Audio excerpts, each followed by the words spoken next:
오늘은 어떤 이슈를 꼽아 오셨나요? 예, 제가 이제 요런 쪽에 요새 좀 관심이 많은데 제가 네. 지난주에는 아마 화장품 얘기를 했을 거예요. 그래서 엄청 많이 올랐죠. 예, 말씀해 주신 그 종목이. 네. 당시에 클리오를 말씀을 드리고 일주일 내내 굉장히 강했는데 좀 비슷합니다. 제가 요즘 네. 이런 쪽에 관심이 많아요. 에스테틱에 대해서 좀 말씀을 드리고자 합니다. 네.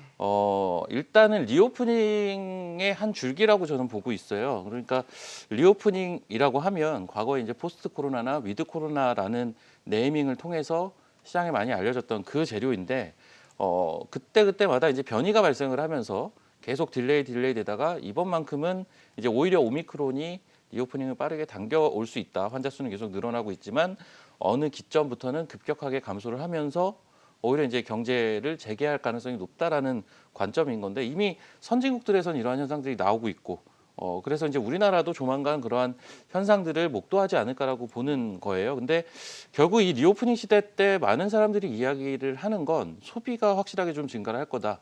그러니까 우리가 이제 코로나 이전에 발생했던 소비가 있었다면 코로나 때 분명 감소한 소비들이 있거든요. 그럼 네. 이 부분이 단순하게 코로나 이전으로 복귀를 하는 게 아니라 그 감소한 만큼 플러스 알파가 돼서 코로나 이전에서 플러스 알파가 된 소비가 나올 가능성이 굉장히 높아요. 그렇게 됐을 때는 단순하게 기저효과까지 감안을 하게 된다면 올라갈 수 있는 폭이 굉장히 커지는 거죠. 그러한 부분들이 주가에 반영이 될 수 있다라는 논리인데 아무래도 이제 코로나 때 이전이 된 수요라면은 저는 기본적인 생각이 우리가 어쩔 수 없이 필수적으로 해야 되는 의식주와 관련된 소비는 코로나 때도 어느 정도는 할 수밖에 없거든요. 그렇다면 이제 그 외의 소비들에 조금 집중을 하고자 함이고 어떻게 보면 이 에스테틱 미에 대한 관심 같은 경우는 결국은 경제 수준이 올라갈수록 이 관심도는 늘어날 수밖에 없고 네. 실제 이 시장 자체는 북미 시장이 세계 시장에서 35에서 40%를 차지하고 있는 시장이에요. 그만큼 선진국형 시장이라고 볼 수 있겠는데 우리나라도 이제 몇 년 전부터 이러한 현상들이 짙게 좀 나타나고 있는 거죠. 그래서 리오프닝 시대 때 어떤 소비의 이연 현상이 좀 강하게 발휘될 수 있는 그러한 섹터 중에 하나로 에스테틱을 볼 수가 있겠고 네. 그리고 말씀드린 대로 에스테틱은 선진국형 산업이다 보니까 기본적으로 현재 구조적인 성장이 국내에서 이루어지고 있는 대표적인 산업입니다. 그래서 이 에스테틱 사업에 뛰어들고 있는 상장사들의 실적 추이를 보게 되면 코로나 때 분명히 이연된 소비가 있었을 것임에도 불구하고 실적이 구조적으로 늘어나는 모습을 볼 수가 있어요. 그렇다면은 이게 여기에 리오프닝이라는 어떤 모멘텀까지 더해졌을 때는 실적이 안 그래도 구조적으로 늘어나는 산업이기 때문에 조금 더 가파르게 늘어날 수 있다라는 점을 우리가 좀 주목을 해야 되지 않을까라는 생각을 하고 있고요. 그리고 네. 기본적으로 에스테틱 사업은 두 가지의 성장판이 있는데 처음에 보면 대부분 이제 미용 기기를 판매를 합니다. 그래서 미용 기기의 채용률이 올라가면 여기에서 한번 매출단의 볼륨업이 발생을 하고요. 이 상황에서 이제 부속품, 그러니까 뭐 예를 들면 하이엔커나 제가 이제 네. 미용기기를 사용을 하게 되면 이 부속품이 다르거든요. 그러니까는 똑같은 부속품을 가지고 쓰는 게 아니라 유저들마다 계속 부속품을 갈아 껴줘야 돼요. 근데 이 부속품이 OPM, 그러니까 영업이익률이 굉장히 높다고 합니다. 네. 그러면은 기본적으로 1차적인 성장은 미용기기의 채용, 그리고 2차적인 성장은 부속품에서 발생을 하거든요. 그래서 대부분의 에스테틱 기업들은 이런 형태의 성장을 보여주고 있고 네. 이미 이 두 가지 성장판을 모두 열어제낀 기업들도 있고 지금 첫 번째 단계로 들어가고 있는 기업들도 있어요. 그래서 여기에 대한 선별도 잘 하신다면 어떤 뭐 단기적인 모멘텀도 분명히 리오프닝 시대에 가지고 있지만 중장기적인 모멘텀도 가지고 있는 구조적인 성장이 일어나는 그러한 산업군이기 때문에 지금 시점에 잘 주목을 해야 되지 않을까 이런 판단을 좀 하고 있습니다. 네, 리오프닝의 수혜를 기대해 볼 수 있는 에스테틱 관련주에 대해서 이야기를 해주셨는데요. 종목 상담 이후에 관련 유망주까지 알려주신다고 하니까요. 끝까지 채널 고정해 보시면 좋을 것 같습니다.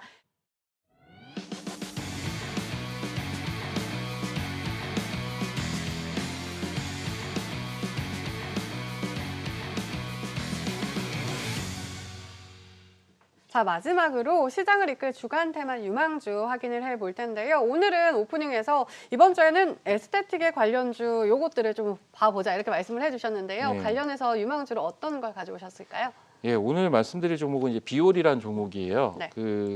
좀 생소하실 수도 있을 거예요. 근데 이제 에스테틱 관련된 미용기기라고 해야 되나? 이 미용기기 관련주들을 보면 여러분들이 대표적으로 아는 종목은 아마 루트로닉일 거고 최근에 추세가 좋은 게 하이로닉일 거고 그리고 하이로닉보다 먼저 시장을 선점했던 바닥에서 올라오는 클래시스라는 기업이 있고 여러분들이 이제 알고 계신 기업들이 이제 몇 개 정해져 있어요. 최근에 또 부각을 받는 제이시스 메디칼 뭐 이런 것도 있는데 비올이 저는 나중에 보면 좀 다크호스가 될 있을 가능성이 굉장히 높은 종목이라고 보고 네. 최근에 이게 이 회사가 12월 중순에 오버행 이슈가 있었는데 요게 어느 정도 거의 뭐 90% 이상 해소가 된 것 같아요. 그때 물량이 한번 불락이 돌고 이게 시장에 출회되는 기간이 한 2달 정도 있었거든요.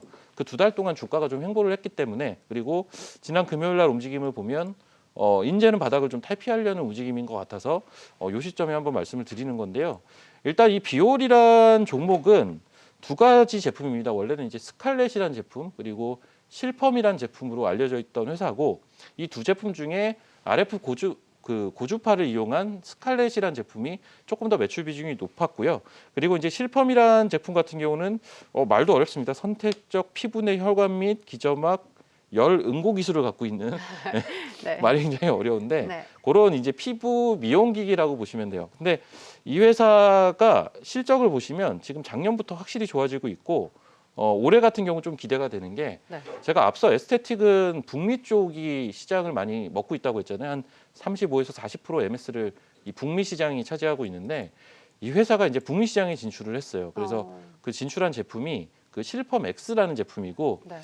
앞서 이제 스칼렛이라는 제품과 그리고 실펌이라는 제품의 기능을 합쳐놓은 그러한 제품이라고 보시면 돼요. 그래서 이 제품 같은 경우가 이제 결국은 의료기기 같은 경우는 약간 미용기기죠. 미용기기 같은 경우는 뭐 글로벌리한 뭐 학회라든지 학술지라든지 이러한 데서 이제 좋은 평가를 받게 되면 확실히 이제 구매자들 뭐 병원이나 이런 데겠죠. 구매자들의 욕구를 자극시킬 수가 있는데 이 실펌엑스라는 제품 자체가 작년에 이제 학술지에 거론이 되기 시작을 하면서 지금 북미 시장에서 관심을 받고 거기에 대한 실적이 작년 4분기부터 찍히기 시작을 했거든요. 그래서 이러한 부분들을 감안한다면 올해 좀 성장이 기대되는 그래서 채용 대수가 늘어나는 원년이 올해가 좀 되지 않을까라고 보고 있고 제가 앞서 언급드린 대로 에스테틱 산업이라는 거는 이제 미용기기가 채용 대수가 올라가면 그 다음으로 순차적으로 일어나는 게 다른 산업은 여기서 더 얼만큼 팔 것이냐가 주안점이지만 이 미용기기는 더 파는 게 문제가 아니라 채용 대수가 올라가면 소모품이 올라가요. 소모품이 올라가면 영업이익률이 올라가고 그 실적의 질이 달라지거든요.